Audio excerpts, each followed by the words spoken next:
Hello दोस्तों, जैसा कि आपको पता है कि इजराइल और ईरान का वॉर स्टार्ट हो चुका है। कल रात को ईरान ने इजराइल के ऊपर सैकड़ों मिसाइलें दागी हैं और साथ में ही लेबनान साइड से भी इजराइल के ऊपर मिसाइलें दागी गई हैं। तो इजराइल के आयरन डोम जो सिस्टम है वहाँ का, जो भी मिसाइलों को रोकने के लिए बनाया है, उसने अच्छा डिफेंड किया है और मिसाइलों को हवा में ही मार गिराया। पर कुछ मिसाइलें इजराइल के अंदर जाके भी लगी है, इजराइल को वहाँ पे नुकसान हुआ है। अब देखना ये होगा कि इजराइल इस बात पर रिएक्ट कैसे करता है। रिएक्ट तो वो करेगा, पर कैसे करता है, कि कैसे बदला लेता है, पूरे ईरान को तबाह कर देता है या फिर कुछ कुछ पार्ट को, जैसे कि वहाँ के जहाँ पर ईरान में न्यूक्लियर बॉम्ब्स बन रहे हैं उन्होंने इलाकों को तबाह करता है। ईरान ने ये बोला है कि वो इलेक्ट्रिसिटी काट देगा ईरान की पूरी, तो ये भी देखना होगा कि ईरान की पूरी इलेक्ट्रिसिटी काट देगा।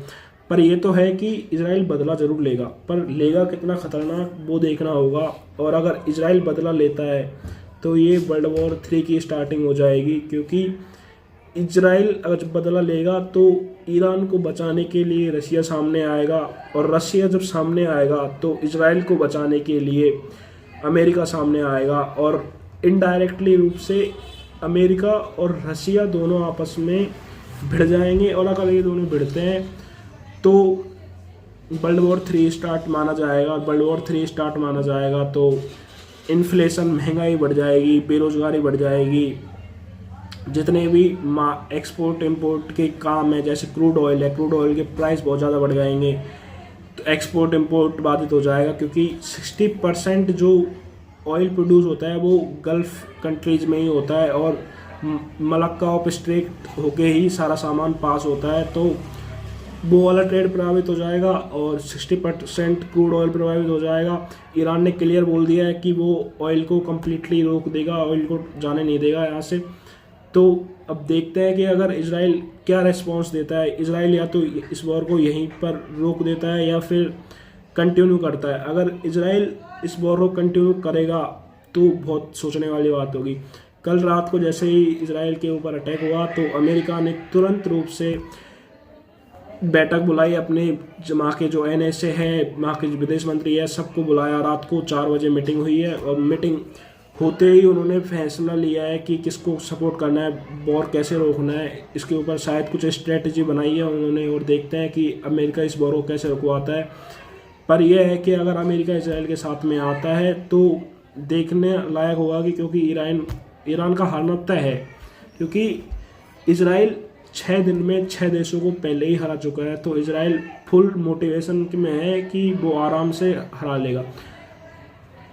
पर ये सिचुएशन बनी क्यों, अगर इसका हम कारण जाने तो एक्चुअली में इसका कारण ये है कि 1 अप्रैल को इजराइल ने जो लेबनान के अंदर कॉन्सुलेट है, उस लेबनान नहीं, सीरिया के अंदर जो कॉन्सुलेट है उसमें ईरान की जो कॉन्सुलेट है वहाँ पर हमला किया। हमला करते ही कॉन्सुलेट के ऊपर हमला किया, जैसे 2 ईरान के बहुत बड़े जनरल रैंक के अधिकारी मारे गए हैं, जैसे कि सुप्रीम ऑफ आर्मी होते हैं, वो मारे गए हैं।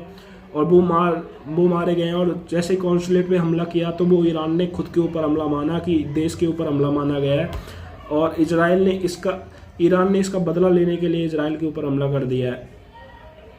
अब इजराइल ने बोला है कि अगर हम पे हमला होता है तो हम उसका पुरजोर विरोध लेंगे और ईंट का पत्थर जवाब से देंगे, ईंट का जवाब पत्थर से देंगे। तब देखते हैं कि होता है क्या।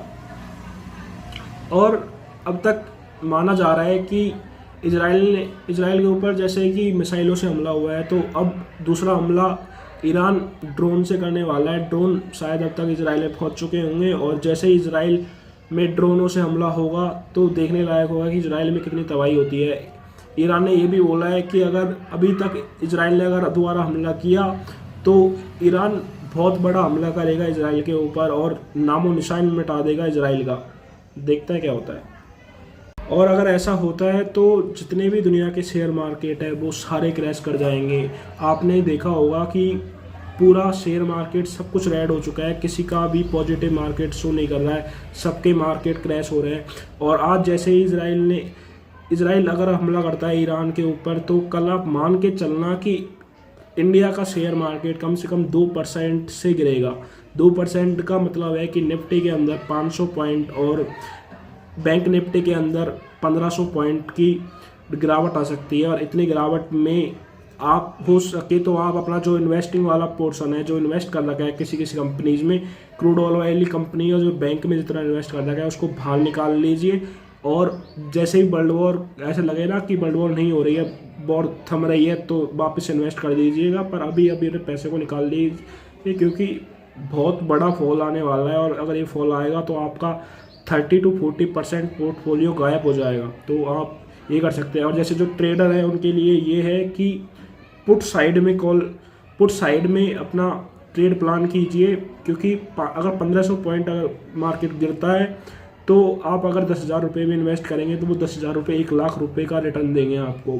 तो आप 10,000 रुपये से ट्राई कर सकते हैं शेयर मार्केट में। मैंने भी इन्वेस्ट किया है, मेरे भी 10,000 रुपये लगे हुए हैं। शायद देखते हैं क्या होता है। अगर मार्केट गैप डाउन ओपन हुआ तो मुझे भी शायद 1-2 लाख रुपये का फ़ायदा हो जाए।